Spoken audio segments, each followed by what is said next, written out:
दोस्तों 2 जुलाई 2024 को हाथरस में नारायण साकार हरि भोले बाबा का जो समागम हुआ था, उस समागम में भगदड़ मची, जिससे सैकड़ों लोगों ने अपनी जान गंवा दी। इसी मामले में हाथरस के एसडीएम ने वहां के डीएम को एक रिपोर्ट सौंपी।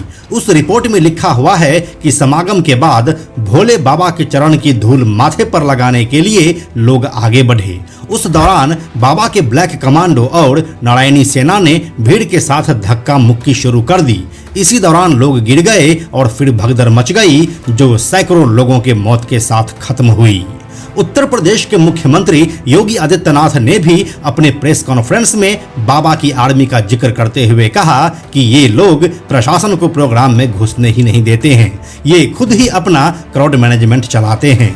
अब सैकड़ों लोगों की मौत के बाद सवाल यह उठता है कि बाबा की प्राइवेट आर्मी है क्या? बाबा की सुरक्षा कितने लेयर की है और इन सुरक्षा कर्मियों की पहचान कैसे होती है? साथ ही उन्हें सैलरी कितनी मिलती है और यह देता कौन है? यह ब्लैक कमांडो जो कि देश की रक्षा के लिए एक उत्तम क्वालिटी के फोर्स होते हैं, वो यहाँ पर क्या कर रहे हैं? और महाभारत में श्री कृष्णा की नारायणी सेना जो कि कुरुक्षेत्र में लड़ी थी, वो भोले बाबा के पास क्या कर रही है? इसके बारे में काफी कुछ है जानने को, तो चलिए बिल्कुल शुरू से शुरू करते हैं। हेलो एंड नमस्कार, मेरा नाम है प्रशांत और आप देख रहे हैं बेजोड़जोरा.com का यूट्यूब चैनल। दोस्तों, हम सबसे पहले आपको बताते हैं बाबा के सुरक्षा घेरे के बारे में कि यह काम कैसे करती है। 5000 से ज्यादा पिंक वर्दी में जवान, 100 से ज्यादा ब्लैक कैट कमांडो, ये है नारायण साकार विश्व हरि भोले बाबा की सुरक्षा व्यवस्था देखने वाली आर्मी। इनकी प्रॉपर फिजिकल ट्रेनिंग होती है और समागम स्थल पर 3 लेयर सिक्योरिटी सिस्टम से ये बाबा की सुरक्षा करते हैं। खास बात यह है कि इन आर्मी का कमांडर इन चीफ बाबा खुद है। वहीं ब्लैक कमांडो की एक महिला विंग भी है, यह बाबा को हर समय घेरे रहती है। बाबा की ये प्राइवेट आर्मी इतनी ताकतवर है कि पुलिस को भी कार्यक्रम स्थल के अंदर नहीं आने देती है, या फिर यूं कहें कि इन्हें देखकर पुलिस भी अंदर नहीं जाती है। हाथरस में हुए भगदड़ कांड में भी कुछ ऐसा ही हुआ था। यहाँ भी बाबा की आर्मी ने प्रशासन को अंदर नहीं जाने दिया था। दोस्तों, बाबा की सुरक्षा दस्ते में पहली आर्मी है गरुड़ योद्धा, यानी कि ब्लैक कमांडो। इसके बारे में बात करें तो ये काले रंग के यूनिफॉर्म में होते हैं। जिस तरह से ब्लैक कमांडो की ड्रेस होती है, इसी तरह की ही यूनिफॉर्म बाबा के ब्लैक कमांडो भी पहनते हैं। बाबा के इस आर्मी यूनिट में महिलाएं भी है जो पैरामिलिट्री जैसा यूनिफॉर्म पहनती है। इस ब्लैक कमांडो की संख्या करीब 100 के आसपास रहती है। इसके बाद बाबा के दस्ते की दूसरी आर्मी है नारायणी सेना, जिसे पिंक आर्मी भी बुलाते हैं। बाबा की यह आर्मी पिंक यानी कि गुलाबी ड्रेस में होती है। जहां पुरुषों के लिए पिंक रंग की पैंट और शर्ट होती है, वहीं महिलाओं के लिए पिंक रंग की साड़ी होती है। चाहे महिला हो या पुरुष, ये आर्मी अपने सर पर पिंक रंग की एक टोपी भी पहनते हैं। बाबा की आर्मी में नारायणी सेना की संख्या करीब 5000 के आसपास है।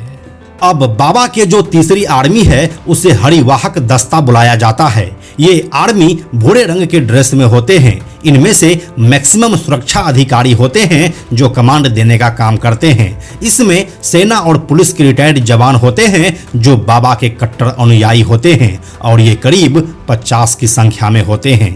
दोस्तों, हम आपको बताते चले कि जहां पिंक आर्मी को ट्रेनिंग के नाम पर क्राउड मैनेजमेंट और ट्रैफिक की ट्रेनिंग दी जाती है, वहीं ब्लैक कैट कमांडो को सुरक्षा करने की ट्रेनिंग दी जाती है।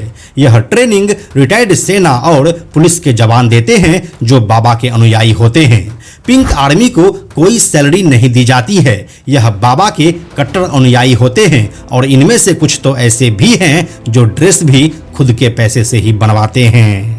अगर इन आर्मी की ड्यूटी की बात करें तो समागम से पहले बाकायदा रजिस्टर में सबके नाम चढ़ाए जाते हैं और फिर इनकी ड्यूटी निर्धारित की जाती है। पुलिस की तरह पॉइंट डिसाइड करके इनकी तैनाती की जाती है। इनका काम ट्रैफिक व्यवस्था बनाना और क्राउड मैनेजमेंट संभालना होता है। इनमें से 50 से 100 की संख्या में लोग बाबा के आश्रम में हमेशा रहते हैं। बाबा का समागम तय होते ही 2 दिन पहले वे समागम स्थल पर पहुंच जाते हैं और वहां की व्यवस्था संभालते हैं। वहीं ब्लैक कमांडो की मेन ड्यूटी बाबा की सुरक्षा की रहती है। बाबा की आर्मी में उनके अनुयायियों को ही शामिल किया जाता है और इस फोर्स में 18 से 40 साल के युवक ज्यादा होते हैं। इन्हें ड्रेस दी जाती है जिसके साथ में एक सीटी और एक डंडा भी होता है। दोस्तों, हम आपको बताते चले कि लग्जरी लाइफ जीने वाले नारायण साकार हरि भोले बाबा की सुरक्षा में एक भी सरकारी पुलिसकर्मी नहीं होते हैं। सुरक्षा व्यवस्था इनकी प्राइवेट आर्मी ही देखती है। यह सुरक्षा किसी भी वीआईपी से कम नहीं होती है। सबसे बाहरी सुरक्षा पिंक आर्मी करती है। फिर हरिवाहक दस्ता होता है जो भूरे रंग की ड्रेस में होता है। बाबा के सबसे करीब ब्लैक कमांडो रहते हैं और इन्हें गरुड़ योद्धा भी कहा जाता है। ये काली ड्रेस में होते हैं और इनकी संख्या 100 के आसपास होती है। ये कमांडो बाबा के एक आदेश पर किसी को मरने मारने से पीछे नहीं हटते हैं।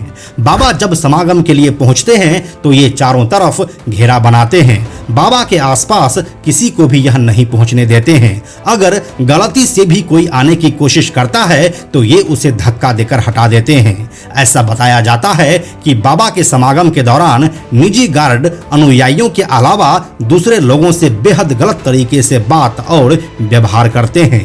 सड़क पर यातायात को ये अपने तरीके से चलाते हैं। इस दौरान अगर कोई वाहन चालक इनकी बात नहीं मानता है तो ये उनसे अभद्रता और मारपीट करने से भी पीछे नहीं हटते हैं।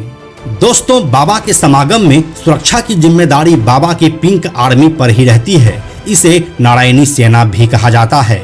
बाबा ने इनका खास ड्रेस कोड बनवा रखा है। बाकायदा इनके गले में आई कार्ड भी होता है।